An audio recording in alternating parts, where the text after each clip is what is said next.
আজ আমার বিয়ে। নিজেকে অনেক ভাগ্যবান মনে হচ্ছে, কারণ যার সাথে আমার বিয়ে হবে তার সাথে আমার প্রায় 1 বছর রিলেশন ছিল, আর আজ আমাদের ভালোবাসা পূর্ণতা পেতে চলেছে। ও, আপনাদের তো আমার পরিচয় দেওয়া হয় নাই। আমি আদনান সামিরাজ, মা বাবার একমাত্র ছেলে। আর আজ আমারই বিয়ে। আমি কিন্তু এখনো পিচ্ছি আছি, শুধু গল্পে বিয়ে হবে, বাকিটুকু পরে জানতে পারবেন। আমার যার সাথে বিয়ে হবে তার নাম ঈশা। আমরা একে অপরকে অনেক ভালোবাসি। কিছুক্ষণ পরে আমার বাবা আমার রুমে আসলো আর বলল, রাজ, তুই এখনো রেডি হওয়া বাদ দিয়ে বসে আসছিস কেন? তাড়াতাড়ি রেডি হয়ে নে, সবাই তো তোর জন্য অপেক্ষা করছে। আব্বু তুমি যাও, আমি 2 মিনিটের মধ্যে আসছি। তারপর আব্বু চলে গেল আর আমি রেডি হওয়ার জন্য ওয়াশরুমে গেলাম। কিছুক্ষণ পর রেডি হয়ে নিচে নামলাম। তখন আমার আম্মু আমার কাছে এসে বলল, বাহ, আমার ছেলেকে তো অনেক হ্যান্ডসাম লাগছে। থ্যাংক ইউ আম্মু। হয়েছে, এখন যাও, সবাই গাড়িতে অপেক্ষা করছে। আম্মু এখন আসি। আম্মুর কাছ থেকে বিদায় নিয়ে আমি গাড়িতে গিয়ে বসলাম। আর তখন আমার বন্ধুরা আমাকে নানানভাবে জ্বালাতে লাগলো। কিছুক্ষণ পরে আমি আবার শ্বশুরবাড়ি এসে পৌঁছালাম। শ্বশুরবাড়ির সবাই আমাকে অনেক আদরেই বরণ করে নিল। আমিও আমার বন্ধুরা সবাই বসে আছি। তখন আমার আব্বু আমার কাছে এসে বলল, রাজ, একটু এই দিকে আয় তো, তোর সাথে আমার কিছু কথা। জি আব্বু বলো। ঈশা অন্য ছেলের সাথে পালিয়েছে। এই কথা শোনার পর মনে হলো যেন কেউ সজোরে আমার বুকে আঘাত করলো। তাও আমি নিজেকে সামনে নিয়ে বললাম, কি বলছো এগুলা? ঈশা আমার সাথে এমন করতে পারে না। আমারও প্রথমে তাই মনে হয়েছিল, তারপর এটা দেখার পরে বিশ্বাস করতে বাধ্য হলাম। আমি বাবার হাত থেকে চিঠিটা নিয়ে পড়তে শুরু করলাম। সেখানে লেখা ছিল, প্রিয় রাজ, পারলে আমায় ক্ষমা করে দিও। তোমার সাথে রিলেশন চলাকালীন আমি আরেকজনকে ভালোবেসে ফেলি, আর সে বাংলাদেশের সবচেয়ে বড় কোম্পানি এয়ার কোম্পানিতে ম্যানেজার, আর তুমি শুধু একজন সাধারণ কর্মচারী।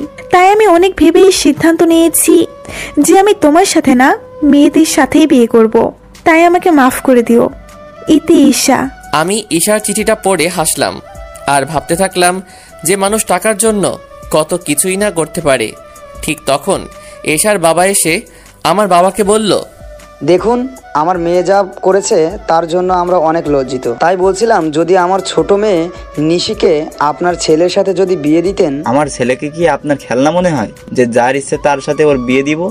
তখন আমি আমার বাবাকে বললাম যে আমি এই বিয়ে করতে রাজি, তাই যত তাড়াতাড়ি সম্ভব বিয়ের ব্যবস্থা করতে।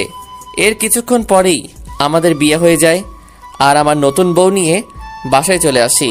বাসায় আসার পর আমি সোজা ছাদে চলে যাই আর ভাবতে থাকি আমার জীবনটা কেমন করে হঠাৎ করে বদলে গেল। কি হওয়ার ছিল আর কি হলো না, এরকম করে চলা যাবে না। কিছুক্ষণ পরে দেখি আমার বাবা আমার পাশে দাঁড়িয়ে আছে আর আমাকে উদ্দেশ্য করে বলল, দেখ রাজ, যা হওয়ার তা তো হয়েই গেছে, এখন আর কিছু করার নাই। তাই বলছিলাম তুই এখন ঘরে যা। আব্বু যাব, তার আগে তোমার সাথে আমার কিছু কথা আছে। এতে অনুমতি নেওয়ার কি আছে? যা বলতে চাস বল। আব্বু, আমি সবকিছু দায়িত্ব বুঝে নিতে চাই। তুমি সবকিছুর ব্যবস্থা করো, আমি 2 দিন পরে সবকিছু শুরু করব। ও, এই কথা? তুই কিছু চিন্তা করিস না, আমি সবকিছুর ব্যবস্থা করছি। এখন তুই রুমে যা, বৌমা সেই অনেকক্ষণ ধরে অপেক্ষা করছে। তারপর আমি আমার রুমের দিকে এগুতে থাকি আর রুমের দরজার কাছে দাঁড়িয়ে ভাবতে থাকি ঢুকবো কি ঢুকবো না। তারপর কিছু না ভেবে ঢুকে পড়ি। আর ঢোকা মাত্র আমার শালিকা মানে আমার নতুন বউ আমায় সালাম করে। তখন আমি তাকে বলি, দেখো নিশি, তুমি তো জানো আমাদের বিয়েটা কিভাবে হয়েছে, তাই আমি চাই আগে আমরা একে অপরকে ভালোভাবে জানবো, তারপর নতুন জীবন শুরু করব। উত্তরে নিশি শুধু মাথা নড়ালো।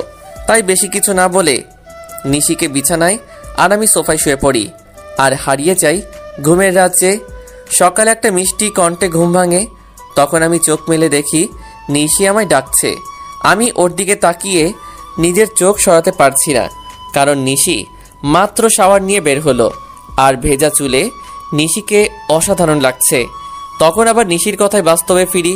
তাই আমি নিশিকে জিজ্ঞাসা করলাম, কি হয়েছে, এত ডাকছো কেন? নিচে সবাই নাস্তা করার জন্য ডাকছে, আপনাকে আর আমাকে, তাই। ও, তুমি একটু ওয়েট করো, আমি ফ্রেশ হয়ে আসছি।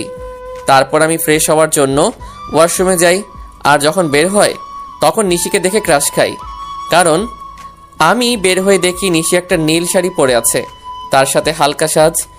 এমনিতেই আমার নীল কালার অনেক প্রিয়। আমি ভালো করে লক্ষ্য করে দেখলাম যে নিশি ভালোভাবে শাড়ি পরতে পারে নাই, কোনো রকম শুধু পেঁচিয়ে রেখেছে। এটা দেখে আমি জোরে হেসে দিলাম। আর তখন নিশি আমার কাছে এসে বলল, এ কি, আপনি পাগলের মতো হাসছেন কেন? কি আমি পাগল? নয়তো কি, পাগল না হলে কেউ এমন করে হাসে? তোমার শাড়ি পরা দেখলে যে কেউ পাগল হয়ে যাবে। দেখুন, একদম হাসবেন না। আমি শাড়ি পরতে পারি না, তাই বলে এইভাবে হাসতে হবে? ঠিক আছে, আর হাসবো না। তার আগে তুমি আমার কাছে আসো, তোমায় ভালো করে শাড়ি পরিয়ে দেই। আপনি শাড়ি পরাতে পারেন? পারি। দাঁড়াও, তোমাকে পরিয়ে দেই। তারপর আমি নিশিকে শাড়ি পরিয়ে দেই, আর নিশি আমার দিকে অপলক তাকিয়ে আছে। শাড়ি পরানো শেষে আমি নিশির দিকে তাকিয়ে ওর প্রেমে পড়ে যাই, কারণ শাড়িতে নিশিকে অপরূপ সুন্দর লাগছে। আর নিশি দেখতে ঈশার থেকেও অনেক সুন্দর। আমি ওর দিকে তাকিয়ে আছি, এমন সময় নিশি আমাকে বলে, বাহ, আপনি তো দেখছি অনেক ভালো শাড়ি পরাতে পারেন। নিশ্চয়ই আপুকে পরানোর জন্য শিখেছেন। এটা বলেই নিশি নিজের জিহ্বায় কামড় দেয়, কারণ সে ভুল কথা বলে ফেলেছে। আর ঈশার কথা শুনে আমার মন আবার খারাপ হয়ে যায়। তাই আমি নিশিকে বলি, চলো এখন নিচে যাওয়া যাক, সবাই আমাদের জন্য অপেক্ষা করছে। তারপর আমি আর নিশি নিচে যাই। তখন সবাই আমাদের দিকে অবাক হয়ে তাকিয়ে থাকে, কারণ আমিও একটা নীল শেরওয়ানি পরেছি। তারপর আমি আর নিশি খাওয়ার টেবিলে পাশাপাশি বসি। আর খাওয়ার এক পর্যায়ে আমি আব্বুকে বলি, আব্বু, আমি ইয়ামিনের সাথে সব কথা বলে নিয়েছি, আর কাল সকালে আমি আর নিশি কয়েকদিনের জন্য ঢাকায় যাব। বুঝেছি। আর আমিও সব কথা বলে রেখেছি, কালকে সকালে তোদের ঢাকার ফ্লাইট। আমি যা যা বলেছিলাম সব কিছুর অ্যারেঞ্জমেন্ট কি হয়ে গেছে আব্বু? না, সব হয় নাই, তবে আজকের মধ্যে হয়ে যাবে। তারপর আরো কিছু কথা বলে আমি আর নিশি রুমে আসলাম। তখন নিশি আমায় জিজ্ঞাসা করলো যে আমরা কেন ঢাকায় যাব। তাই আমি তাকে বললাম যে এটা আমার তরফ থেকে নিশির জন্য সারপ্রাইজ। আর আমি নিশিকে ব্যাগ গুছিয়ে রাখতে বলি। নিশি আমার কথা মতো নিজের ব্যাগ গুছিয়ে রাখে। অন্যদিকে ঈশা আর মেহেদিও বিয়ে করেছে, আর তারা দুজনই অনেক খুশি। আর তখন মেহেদির ফোনে একটা কল আসে। হ্যালো, কি বলছেন? ও স্যার, আপনি কিছু দরকার আছে নাকি? ওকে স্যার, আমি সব ব্যবস্থা করে দিব। এখন রাখি। কে ফোন করেছিল? আমাদের নিউ সিও ফোন করেছিল আর বলল যে কাল তিনি ও তার ওয়াইফ আসবে ঢাকায়, তাই একটা গ্র্যান্ড পার্টির অ্যারেঞ্জমেন্ট করা হয়েছে। আর সেখানে আমাকে আমার বউকে নিয়ে উপস্থিত থাকতে হবে। ও চলো এখন ঘুমাতে যাই, কাল আবার অনেক কাজ আছে। তার পরের দিন মেহেদি আর ঈশা পার্টিতে যায়, আর তার পৌঁছানোর কিছুক্ষণ পরে হেলিকপ্টারে করে মেহেদির নিউ বস আসে, আর অফিসের সব স্টাফ তাকে স্বাগতম জানানোর জন্য যায়। আর যখন নতুন বস ও তার ওয়াইফ হেলিকপ্টার থেকে নিচে নামে, তখন ঈশা প্রচন্ড রকমের একটা শক খায়, কারণ মেহেদির কোম্পানির নতুন বস অন্য কেউ না, তার প্রাক্তন প্রেমিক রাজ এই কোম্পানির বস। আর তার ওয়াইফ হলো ঈশার আপন বোন নিশি। কিন্তু এটা কিভাবে সম্ভব? রাজ তো ঈশাকে বলেছিল যে সে একজন সাধারণ ঘরের ছেলে, কিন্তু সে এত বড় কোম্পানির মালিক হলো কিভাবে? তারপর আমি আর নিশি হেলিকপ্টার থেকে নেমে আসি, আর দেখি যে ঈশা আমাদের দিকে অবাক চোখে তাকিয়ে আছে। সে হয়তো ভাবছে আমি এখানে কেমন করে আসলাম, আর মালিকই বা কেমন করে হলাম। কারণ আমি ঈশাকে বলেছিলাম যে আমি একটা কোম্পানির সাধারণ একজন কর্মচারী। হেলিকপ্টার থেকে নামার পরে সবাই আমাকে আর নিশিকে নিয়ে ব্যস্ত হয়ে পড়ে। তখন ঈশা আর ওর হাজবেন্ড মেহেদি আমাদের কাছে আসে আর আমাদের স্বাগতম জানায়। তখন ঈশা আমাকে বলে, রাজ, তুমি এখানে কি করো? আর তুমি এয়ার কোম্পানির সিও হলে কিভাবে? কেন মিস ঈশা, অবাক হচ্ছেন নাকি? এখানে তো অবাক হওয়ার কিছুই নেই, কারণ আমি আপনাকে একবার বলেছিলাম বিয়ের পরে আপনার জন্য একটা বড় সারপ্রাইজ অপেক্ষা করছে। কিন্তু আপনি কি করলেন? আমি ঈশার সাথে কথা বলছিলাম, তখন মেহেদি এসে আমাকে বলল, স্যার, এ হলো ঈশা, আমার ওয়াইফ। 2 দিন হলো আমাদের বিয়ে হয়েছে। Nice to meet you miss Isha. Thank you sir. তা মেহেদি সাহেব, আমি যা যা বলেছিলাম সবকিছুর অ্যারেঞ্জমেন্ট কি হয়েছে? জি স্যার, সব কিছুর অ্যারেঞ্জমেন্ট করা হয়েছে। আপনি কি আগে একটু রেস্ট নেবেন? আমি আর নিশি আগে একটু রেস্ট নিব, তারপরে পার্টিতে জয়েন করব। আর আপনাকে পরিচয় করিয়ে দেই, ইনি হলেন নিশি, আমার ওয়াইফ। হ্যালো ম্যাম, কেমন আছেন? জি ভালো আছি। তখন আমি ঈশার দিকে লক্ষ্য করে দেখি সে আমার আর ঈশার দিকে অবাক চোখে তাকিয়ে আছে। তাই আমি মনে মনে বলি, এখনো তো কিছুই দেখোনি, দেখতে থাকো কি হয়। তখন মেহেদি আমাকে আর নিশিকে একটা রুমে নিয়ে যায় আর বলে এখানে কিছুক্ষণ রেস্ট নিতে। এই বলে মেহেদি সাহেব সেখান থেকে চলে যায়। তখন নিশি আমার কাছে এসে বলে, এগুলো কি হচ্ছে আমাকে কি প্লিজ বলবেন? মানে কিসের কথা বলছো তুমি? বুঝতে পারছেন না আমি কিসের কথা বলছি? কই না তো। বুঝতে পারছেন না নাকি বুঝতে চাইছেন না? আরে তুমি বুঝাই না বললে কেমন করে বুঝবো? এগুলো কি? আমি তো শুনেছিলাম আপনি একটা কোম্পানির একজন সাধারণ কর্মকর্তা। শুধু আমি না, আমার পুরো পরিবার জানতো যে আপনি একটি কোম্পানিতে কাজ করেন। তাহলে হুট করে এত বড় কোম্পানির সিইও কেমন করে হলেন? হুট করে আমি এই কোম্পানির সিইও হই নাই। এই কোম্পানির ওনার হলো আমার বাবা, বুঝেছো? আর সেই হিসেবে আমি এই কোম্পানির সিইও। আর কেন আমি আমার আসল পরিচয় গোপন করেছি সেটা না হয় তোমাকে পরে বলবো। সেটা না হয় বুঝলাম, কিন্তু আপনি কেন আপনার আসল পরিচয় গোপন করলেন সেটা আগে বলুন। বললাম তো আমি তোমাকে সব বলবো, তার আগে তুমি কান্না বন্ধ করো। নিশিকে নিজের বুকের মাঝে জড়িয়ে নিয়ে, কেন জানি নিশির কান্নাটা আমার সহ্য হলো না। তারপর নিশিও আমায় জড়িয়ে ধরে কান্না করতে থাকলো। এভাবে কিছুক্ষণ নিশি কান্না করলো। তারপর যখন সে বুঝতে পারলো যে সে আমায় জড়িয়ে ধরে আছে, তখন হঠাৎ করে আমায় ছেড়ে দিয়ে বলল, আমি সরি, আসলে আমি বুঝতে পারি নাই, তাই এমনটা করেছি। আসলে আমি একটু ইমোশনাল হয়ে পড়েছিলাম তো তাই। ইটস ওকে নিশি, তুমি গিয়ে ফ্রেশ হয়ে নাও, আমাদের আবার নিচে পার্টিতে যেতে হবে। তারপর নিশি ওয়াশরুমে ফ্রেশ হতে চলে যায়। কিছুক্ষণ পরে নিশি বাহির হয়। তখন আমি ফ্রেশ হওয়ার জন্য ওয়াশরুমে প্রবেশ করি। আর বের হওয়া মাত্র নিশিকে দেখে টাসকি খাই, কারণ নিশিকে নীল শাড়িতে একদম অপসরীর মতো লাগছে, সাথে হালকা মেকআপ, যা দেখে যে কেউ নিশির প্রেমে পড়তে বাধ্য। আমাকে এভাবে তাকিয়ে থাকতে দেখে নিশি আমার চোখের সামনে তুড়ি বাজিয়ে জিজ্ঞাসা করে, এই যে মিস্টার, এভাবে তাকিয়ে কি দেখছেন? একটা ডানা কাটা পড়ি, নিজের অজান্তেই বলে ফেলি। আর আমার কথায় নিশি বেশ লজ্জা পায়, যা ওর চেহারা দেখে বোঝা যাচ্ছে, কারণ নিশির চেহারা একদম লজ্জায় লাল হয়ে গেছে। তখন আমি বলি, থাক আর লজ্জা পেতে হবে না, এখন তাড়াতাড়ি রেডি হয়ে নাও তো। তখন নিশি আবার রেডি হতে থাকে। আর নিশি যখন লিপস্টিক তার ঠোঁটে দিতে যাবে, তখন আমি তাকে আটকিয়ে বলি যে, তোমাকে এমনি অনেক ভালো লাগছে, এইসব লিপস্টিক আর কোনো দিন দিবা না, ওকে? নিশিও বাধ্য মেয়ের মতো মাথা নাড়ালো। কিছুক্ষণ পরে নিশি আমাকে জিজ্ঞাসা করে যে তাকে কেমন লাগছে। আর আমি তো নিশিকে দেখে ওর প্রায় প্রেমেই পড়ে যাই, কারণ নিশিকে হালকা সাজে একদম পরীর মতো লাগছে। তাই আমি ওর কাছে গিয়ে বলি, সবই ঠিক আছে, শুধু একটা জিনিস ছাড়া। ও, আরে শুনবে তো কি জিনিস? না বললে শুনবো কেমন করে? তোমার গলায় কাজল দেওয়া হয়, তোমাকে কেউ যদি এভাবে দেখে তাহলে সবার নজর লেগে যাবে তো, তাই না?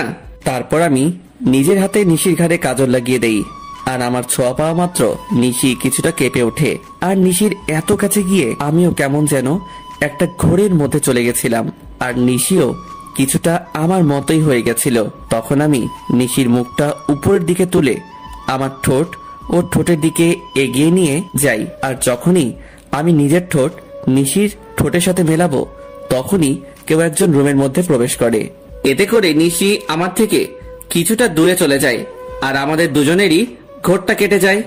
তাই তখন দেখার চেষ্টা করি যে কে এসেছে, আর তখনই দেখি ঈশা দাঁড়িয়ে আছে। এতে করে আমার রাগটা বেড়ে যায়।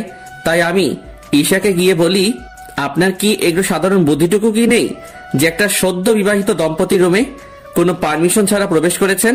আসলে আমি তো জানতাম না ভেতরে কি হচ্ছিল, আর তোমার রুমে ঢুকতে তো আগে কখনো পারমিশন লাগেনি, তাই। ও প্লিজ, আগে কি হয়েছে না হয়েছে I just don't care, but now I am married, so next time knock করে রুমে ঢুকবেন, আন্ডারস্ট্যান্ড? Yes, I understand. কথাটা মনে থাকে যেন। আর কি জন্য এসেছেন সেটা কি জানতে পারি?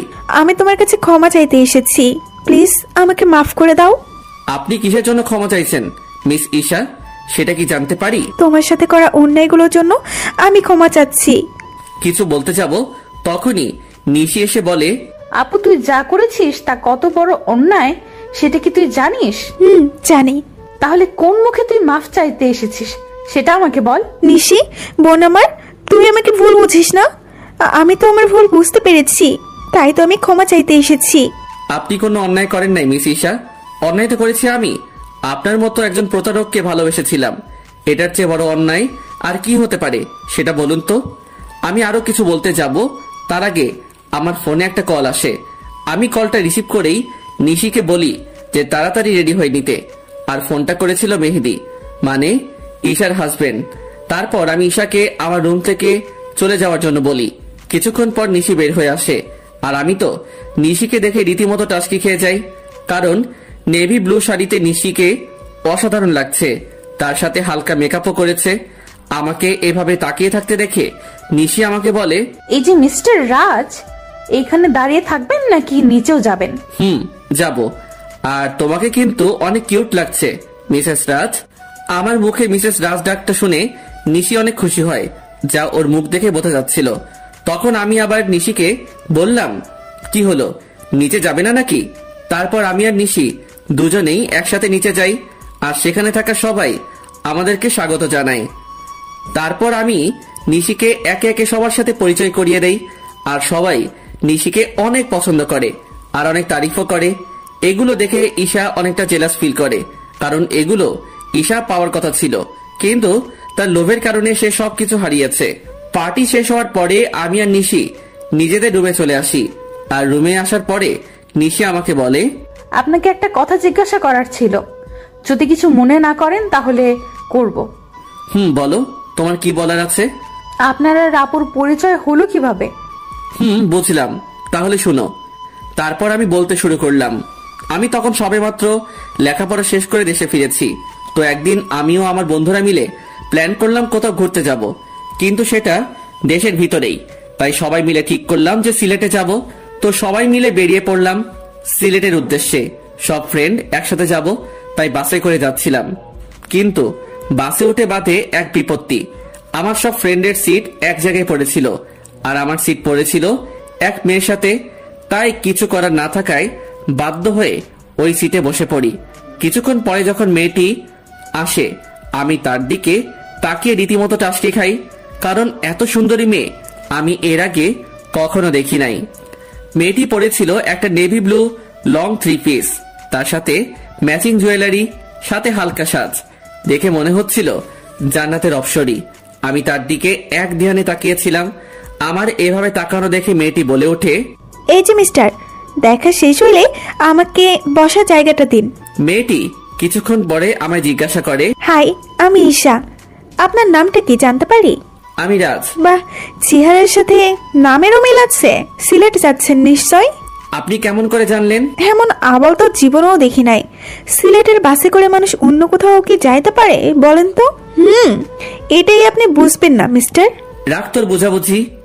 ও তখন আমি তাকে বললাম যে, আপনি কি একাই যাচ্ছেন নাকি? উত্তরে সে বলল, একা কেন যাব, আমার সাথে তো আপনি আছেন, তাই না? আপনি যদি চান তাহলে সত্যি যেতে পারি। মনে মনে বললাম। কিছু বললেন? কই না তো। ও, আমি মনে করেছিলাম হয়তো কিছু বললেন। না, আমি তো কিছুই বলি নাই। তা সিলেটে কোথায় যাচ্ছেন? এই তো ফ্রেন্ডসদের সাথে ঘুরতে যাইতেছি। আর আপনি? আমিও তো ফ্রেন্ডদের সাথে যাচ্ছি। আপনি কি স্টুডেন্ট নাকি জব টপ করেন? আমি হলাম। আপনি হলেন কি? না, আসল পরিচয়টা দেওয়া যাবে না। আমি একটা সফটওয়্যার কোম্পানিতে জব করি। মিথ্যা পরিচয় দিলাম। ও। তারপর ঈশার সাথে আরো অনেক কথা হলো। তখন জানতে পারলাম সে অনার্স 2য় বর্ষের ছাত্রী। এইভাবেই আমাদের পরিচয় হয়। তারপর পরিচয় থেকে ভালোবাসা। আমি আর ঈশা অনেক ভালো ফ্রেন্ড হয়ে গেছিলাম। আমরা সিলেট থেকে ফিরে এসেও একে অপরের সাথে যোগাযোগ করতাম। একদিন আমি ঈশাকে প্রপোজ করি, আর ঈশাও সেটা অ্যাকসেপ্ট করে। কিন্তু রিলেশনে থাকা অবস্থায়ও আমি আমার আসল পরিচয়টা ঈশাকে জানাইনি। আমি চেয়েছিলাম ঈশাকে এটা সারপ্রাইজ দিব, কিন্তু পরে যে আমি নিজে সারপ্রাইজড হয়ে যাব এইটা ভাবতে পারি নাই। কথাগুলো বলে নিজের অজান্তেই আমার চোখ দিয়ে পানি বের হয়ে গেছিল। সেটা বুঝতেই পারি নাই। আমি কিছুক্ষণ পরে নিশির দিকে লক্ষ্য করে দেখি সেও কান্না করছে। তখন আমি তাকে বলি, এ কি, তুমি কান্না করছো কেন? আপনি আপুকে এতটা ভালোবাসতেন, আর আপু আপনার সাথে কি করলো? যা হওয়ার তা তো হয়েই গেছে, আর এখন তুমি আমার স্ত্রী, এটাই সত্যি। আর আমি চাই এই সম্পর্কটা ভালোভাবে নিভাতে। আমি চেষ্টা করব। তার আগে বলেন, আপনি আর কখনো আপুর কথা মনে করবেন না। কথা দিলাম। নিশি আমাকে এভাবে জড়িয়ে ধরবে আমি সেটা ভাবতেও পারি নাই। কেন যেন নিশির এভাবে জড়িয়ে ধরা আমার অনেক ভালোই লাগছে। এই যে মিস, এবার কি আমাকে ছাড়বেন? কথাটি বলা মাত্র নিশি আমাকে ছেড়ে দিল, আর নিশির মুখ একদম লজ্জায় লাল হয়ে আছে। তখন আমি নিশিকে আমার কোলের উপর বসিয়ে ওর চুলে বিলি কেটে দিতে দিতে বললাম, আমাকে ছেড়ে কখনো যাবে না তো? না, কখনোই না। তারপর আমি নিশির কপালে আলতো করে একটা চুমু খেলাম, আর আমার ঠোঁটের ছোঁয়া পাওয়া মাত্র নিশি কেঁপে উঠল। এখন যাও, ফ্রেশ হয়ে আসো। আজ এমনিতেও অনেক ধকল গেছে, আগামীকাল থেকে আমরা নতুন জীবন শুরু করব।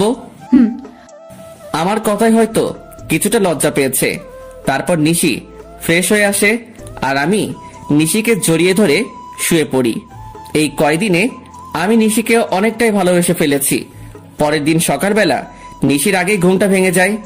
আমি ঘুম থেকে উঠে যখন বসতে যাব, তখন দেখি নিশি আমার বুকের মাঝে শুয়ে আছে, আর নিশির ঘুমন্ত চেহারাটা অনেক সুন্দর লাগছে। হয়তো সব মেয়েদের ঘুমন্ত চেহারা একরকম হয়, কিন্তু নিশির মতো কারো হয় না। তখন আমি খেয়াল করে দেখি নিশির মুখের উপর কিছুটা চুল এসে পড়েছে, যার কারণে তার ঘুমের সমস্যা হচ্ছে। তাই আমি নিশির মুখের উপর থেকে চুলগুলো সরিয়ে কানের সাথে গুজে দেই। তখনই আমার চোখ আটকে যায় নিশির গোলাপি ঠোঁটের উপর। আমি নিজের অজান্তেই নিশির ঠোঁটে চুমু দিয়ে বসি, আর তখনই নিশি জেগে যায়। আমাকে ওর এত কাছে দেখে নিশি কিছুটা ঘাবড়ে যায়, আর আমি ওকে কিস করেছি এটা বুঝতে পেরে নিশি লজ্জা পেয়ে আমার বুকের মাঝে মুখ লুকিয়ে ফেলে। তখন আমি নিশিকে বলি, এই কি হলো তোমার, আর এমন কেন করছো? আমার মনে হয় লজ্জা করে না। বাবা, এখনই এত লজ্জা? তাহলে রাতে যা হবে তখন কি করবা? যা ফাজিল কোথাকার, মুখে কিচ্ছু আটকায় না। নিশি জানো, তোমার ঠোঁটের স্বাদ কিন্তু সেই রকম। নিশিকে লজ্জা দেওয়ার জন্য। যা। আর আমি বসে বসে ভাবতে লাগলাম, পাগলিটা এই কয়দিনে আমাকে অনেক ভালোবেসে ফেলেছে, আর আমিও ওকে অনেক ভালোবেসে ফেলেছি। কিছুক্ষণ পরে নিশি ওয়াশরুম থেকে বাহির হলো, আর আমি ফ্রেশ হতে চলে গেলাম। আমি ফ্রেশ হয়ে এসে দেখি নিশি চুল বুঝছে। তখন আমি নিশিকে পেছন থেকে জড়িয়ে ধরি, আর নিশি চুলের মধ্যে নাক ডুবিয়ে দেই। এতে নিশি কিছুটা কেঁপে ওঠে। আমি নিশির চুলের গন্ধে কোথায় যেন হারিয়ে গিয়েছিলাম। নিশির ডাকে আমার ঘোর ভাঙলো। নিশি আমাকে বলল, এই যে মিস্টার, অফিসে যাবেন না নাকি? এত সুন্দর বউ রেখে কিভাবে অফিস যাই বলো তো? তার চেয়ে বরং চলো তুমি আর আমি ঘুরতে যাই। সত্যি বলছেন? না, মিথ্যা বলছি। আমার কথা শুনে নিশির হাসি মাখা মুখ নিমিষেই গায়েব হয়ে গেল। তখন আমি বললাম, থাক, আর ঢং করতে হবে না, তাড়াতাড়ি গিয়ে রেডি হয়ে আসুন। আপনি অনেক কিউট বলে আমাকে কিস করে এক দৌড়ে পালালো। আমি তখন মনে মনে বললাম, পাগলি একটা। কিছুক্ষণ পরে নিশি নেভি ব্লু শাড়ি পরে বের হলো, আর সাথে হালকা সাজ। এতে নিশিকে আরো বেশি সুন্দরী লাগছিল। তারপর নিশি আমার কাছে এসে বলে, চলুন, আমি রেডি। চলো। তারপর আমি ম্যানেজারকে ফোন দিয়ে আসতে বলি। ম্যানেজার মানে ঈশার হাজবেন্ড। কিছুক্ষণ পরে ঈশা ও তার হাজবেন্ড আসে, আর আমাকে বলে, স্যার, আপনি যা যা বলেছিলেন সব রেডি। ধন্যবাদ মেহেদি সাহেব। আরে, এতে ধন্যবাদ দেওয়ার কি আছে? মেহেদি সাহেব, আমি আপনাকে একটা জিনিস আনতে বলেছিলাম, সেটা কি এনেছেন? হ্যাঁ স্যার, এনেছি, এই নিন। তখন আমি নিশিকে ডাকি আর জিজ্ঞাসা করি, এটা কেমন হয়েছে? আপনাদের তো বলতেই ভুলে গিয়েছি, ওই প্যাকেটের মধ্যে একটা নেকলেস ছিল, যেটা আমি নিশির জন্য আনতে বলেছিলাম। Wow, it's gorgeous. এবার পড়ুন দেখি। এটা আমার জন্য? এবার পড়ুন তো। না, আপনি আমাকে পরিয়ে দিন। তো কি আর করার, সবার সামনে আমি নিশিকে নেকলেসটা পরিয়ে দিলাম। পরানোর পর ঈশার দিকে তাকিয়ে দেখি সে কেমন করে যেন তাকিয়ে আছে নিশির দিকে। হয়তো সে এটা ভাবছে যে যা ওর পাওয়ার কথা ছিল সেটা তার ছোট বোন পাইতেছে। তারপর আমি আর নিশি ঘুরতে বাহির হলাম। সারাদিন ঘোরাঘুরি করে যখন নদীর ধারে গিয়ে বসলাম, তখন নিশি বলল যে সে ফুচকা খাবে। অনেক বোঝানোর পরেও কোনো লাভ হইল না, তাই তাকে ফুচকা খেতে নিয়ে গেলাম। আর আমি নিশির ফুচকা খাওয়া দেখে অবাক না হয়ে পারলাম না। মেয়েরা এত ফুচকা কিভাবে খেতে পারে সেটা আল্লাহই ভালো জানে। প্রায় অনেক রাত হয়ে যায় বাসায় ফিরতে। তারপর বাসায় ফিরেই আমি ওয়াশরুমে চলে যাই ফ্রেশ হতে। আমি বের হওয়ার পরে নিশি ঢুকে। কিছুক্ষণ পরে নিশি বাহির হয়। তখন আমি নিশিকে গিয়ে পেছন থেকে জড়িয়ে ধরি আর বলি, সকালে কি বলেছিলাম মনে আছে? নিশি উত্তরে শুধু মাথা নাড়ালো। তাহলে শুরু করা যাক। আমি কি নিষেধ করেছি নাকি? আমি নিশির শাড়ি পেয়ে ওকে কোলে তুলে নেই আর বিছানায় গিয়ে রাখি। তারপর আমি নিশির গলায় আস্তে করে কয়েকটা কিস করি। এতে নিশির নিঃশ্বাস আস্তে আস্তে ঘন হতে থাকে। তারপর আমরা দুজন হারিয়ে যাই ভালোবাসার অতলে। আর কিছু কমু না, লজ্জা লাগে। পরের দিন সকালে নিশির ডাকে আমার ঘুম ভাঙে। নিশি মাত্র গোসল করে এসেছে আর ওকে দেখতেও অসাধারণ লাগছে। তাই আমি নিশিকে এক টানে আমার বুকের উপর নিয়ে আসি। তখন নিশি বলে, সারা রাত দুষ্টামি করেও হয় নাই, এখন আবার শুরু করেছেন? তাড়াতাড়ি রেডি হয়ে অফিস যান। ওকে বাবা, আমি যাইতেছি। তার আগে একটা কিস দাও। একটা দিলে যাবেন? যাবো। তারপর নিশি আমাকে একটা কিস দেয় আর আমিও উঠে ফ্রেশ হয়ে অফিসে চলে যাই। কিছুদিন পরে আমি আর নিশি আমাদের বাসায় চলে আসি আর সেখান থেকেই অফিস শুরু করি। খুনসুটি ভালোবাসায় আমাদের দিন খুব ভালোই চলছিল, কিন্তু একদিন হঠাৎ করে সবকিছু এলোমেলো হয়ে যায়। দেখতে দেখতে আমার আর নিশির বিয়ের 3 মাস পার হয়ে গেছে। আর এই 3টা মাসের মধ্যে নিশি একদিনও আমার বুকে মাথা না দিয়ে ঘুমায় না। এই 3 মাসে আমার দুজনকে অনেক বেশি ভালোবেসে ফেলি। সকালে আমি অফিসের জন্য রেডি হচ্ছিলাম, তখন নিশি এসে আমাকে পেছন থেকে জড়িয়ে ধরে আর বলে, আজ অফিস থেকে একটু তাড়াতাড়ি আসবেন কেমন? আজ আপনার জন্য একটা সারপ্রাইজ আছে। কি সারপ্রাইজ গো বউ? এখন বলা যাবে না, আগে অফিস থেকে ফিরুন, তারপর বলবো। ওকে, এবার আমার কাছে আসো তো, তোমায় একটু আদর করে নেই।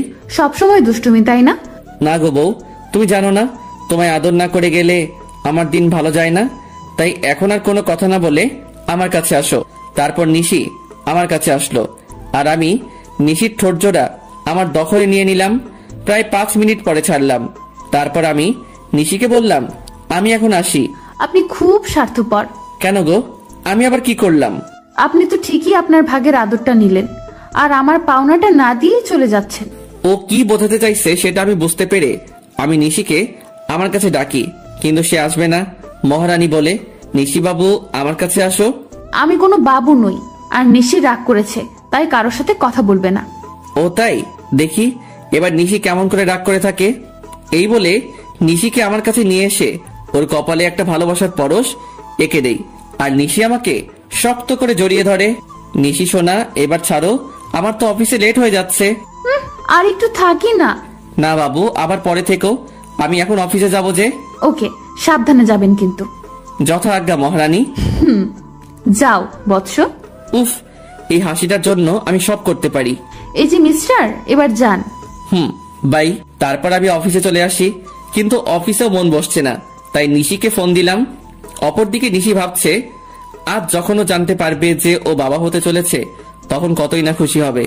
আমার যে আর অপেক্ষা সহ্য হচ্ছে না, মন চাইছে ওকে এখনই গিয়ে বলে আসি। নিশি এগুলো ভাবছিল, এমন সময় ওর ফোন বেজে ওঠে আর নিশি ফোনের স্ক্রিনে তাকিয়ে দেখে আমি ফোন দিয়েছি। তাই সে তাড়াতাড়ি ফোনটা রিসিভ করে আর বলে, কি হলো বর, এত জলদি আমার কথা মনে পড়ে গেল? গো বউ, তোমার কথা তো সবসময় মনে পড়ে, কিন্তু কি করব বলো? কিছুই করতে হবে না, আপনি শুধু আজ তাড়াতাড়ি বাসায় আসবেন, তাহলেই হবে। আর এখন কাজ করেন তো। ওকে আমার সুইট বউ, এখন রাখি। ওকে মিস্টার বর, বাই। নিশির সাথে কথা বলার পর আমি কিছু জরুরি কাজ সেরে ফেলি আর দেখতে দেখতে বিকেল হয়ে যায়। তাই আমি বাসায় যাওয়ার জন্য রেডি হয়ে নেই।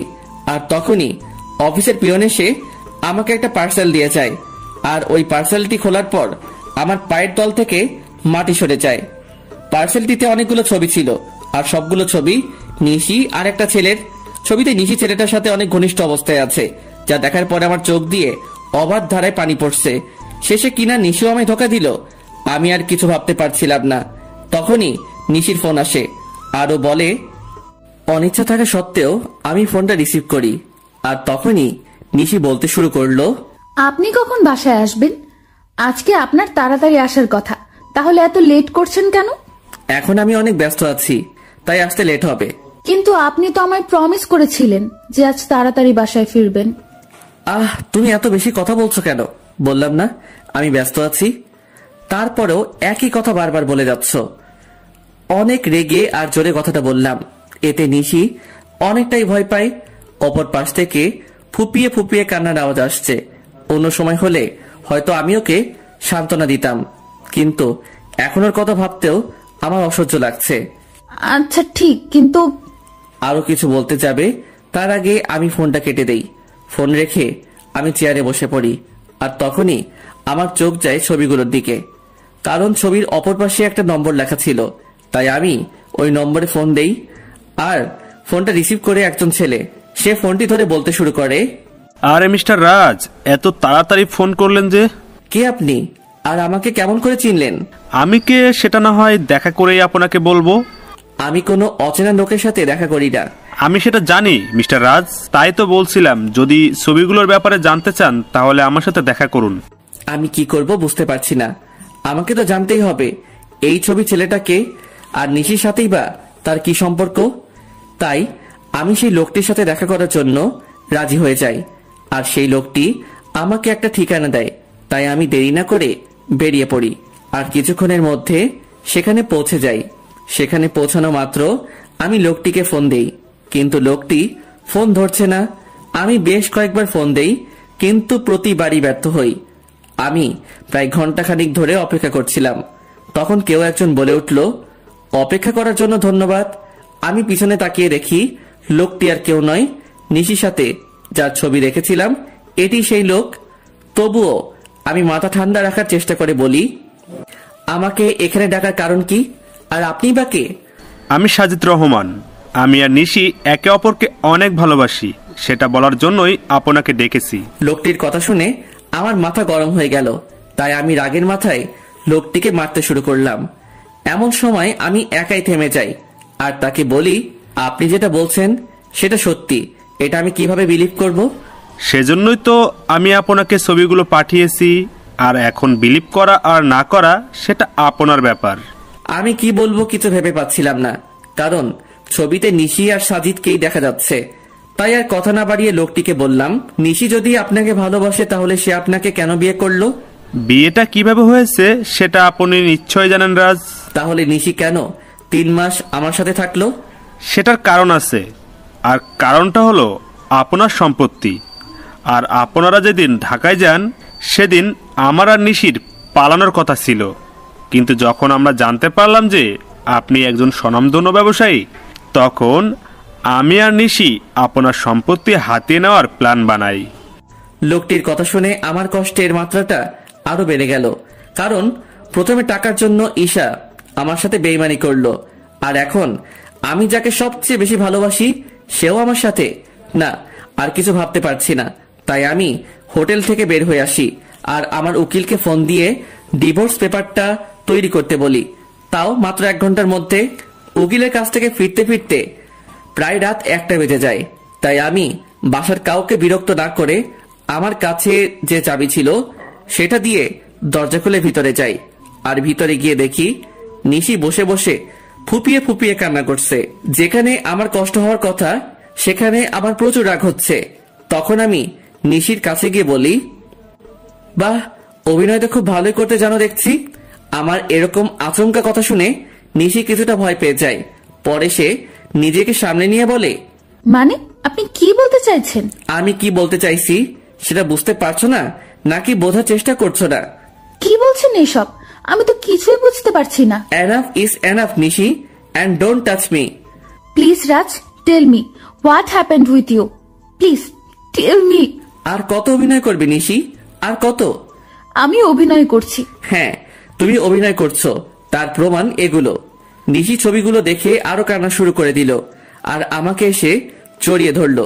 কিন্তু আমি এবার রাগটা কন্ট্রোল করতে না পেরে নিশিকে সজোরে একটা চড় মারি। এই প্রথম আমি ওর গায়ে হাত তুললাম, আর তোকে না বললাম তুই আমাকে ছুবি না, তাও কেন আমাকে ছোঁয়ার চেষ্টা করছিস? আর এই নে, তুই যার জন্য এত অভিনয় করেছিস, আমার সমস্ত সম্পত্তি আমি তোর নামে লিখে দিয়েছি, আর আমাকেও মুক্তি দে। তারপর আমি ওর দিকে ডিভোর্স পেপার আর সম্পত্তির পেপারস এগিয়ে দেই। তখন নিশি বলে, বেশ, আপনি যখন আমার থেকে মুক্তি চান তবে তাই হোক। এই বলে নিশি ডিভোর্স পেপারে সাইন করে দেয়। আর শুনুন মিস্টার রাজ, আপনার সম্পত্তির আমার কোনো প্রয়োজন নেই, তাই এগুলো আপনার কাছেই রাখুন। কথাগুলো বলে নিশি কান্না করতে করতে বাড়ি থেকে বের হয়ে গেল। আমার অনেক ইচ্ছা হচ্ছিল ওকে আটকাবার, কিন্তু সেই অধিকারটা আর আমার নেই। এখন নিশিকে ছাড়াই আমাকে থাকতে হবে। 1 বছর পর নিশি আমায় ছেড়ে গেছে, প্রায় 1 বছর হলো। এই 1 বছরে এমন কোনো রাত নেই যে রাতে আমি নিশির জন্য চোখের জল ফেলি নাই। কিন্তু এই 1 বছরে আমি নিশির কোনো খোঁজ করি নাই, হয়তো রাগের বশে। এই 1 বছরে আমি কারোর সাথে ভালো করে কথা বলি নাই। সারাদিন অফিসের কাজে নিজেকে ব্যস্ত রেখেছি, আর রাতে নিশির সাথে কাটানো মুহূর্তগুলো ভেবে কষ্ট পেয়েছি। প্রতিদিন ওর মতো আজ সকালে অফিস যাচ্ছিলাম, তখন আম্মু এসে আমায় বলল, বাবা রাজ, আর কতদিন নিজেকে এভাবে কষ্ট দিবি বল? যার জন্য এত কষ্ট পাচ্ছিস সে কি 1 বছর একবার তোর খবর নিয়েছে?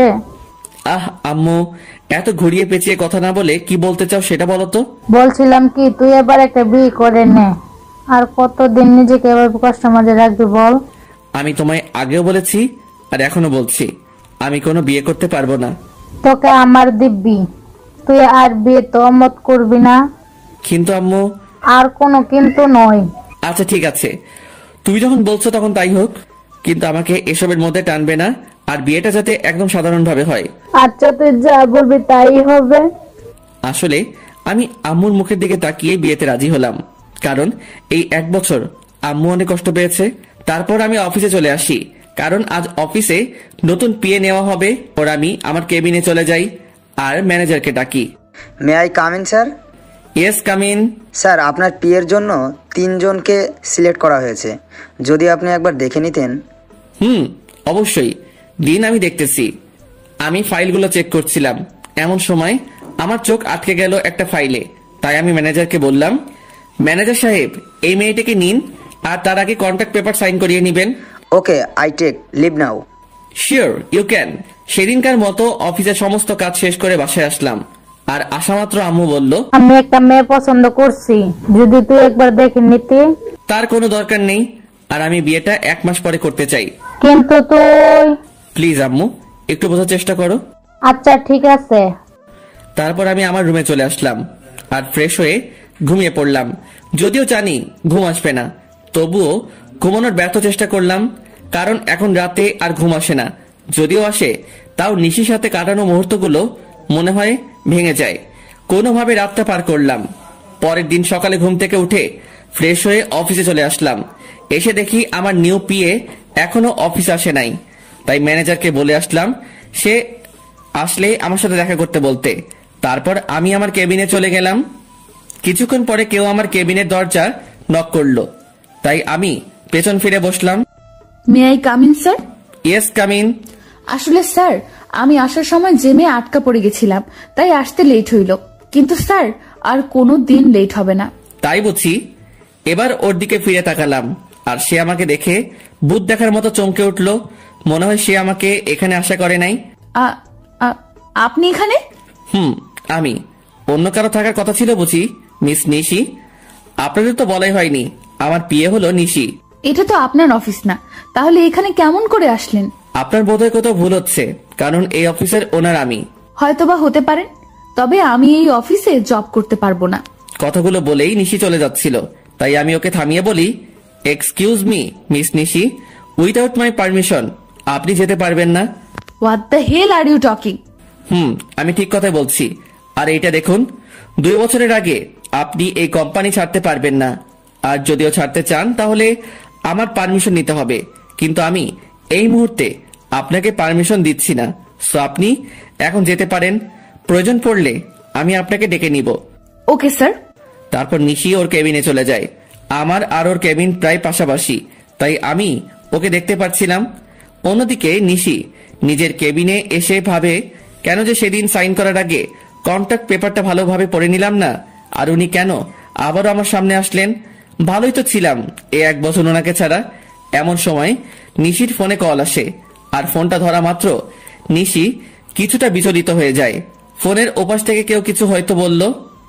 আমি বসে আমার কাজ করছিলাম, এমন সময় নিশি আমার কেবিনে আসে আর বলে, স্যার, একটা কথা বলার ছিল।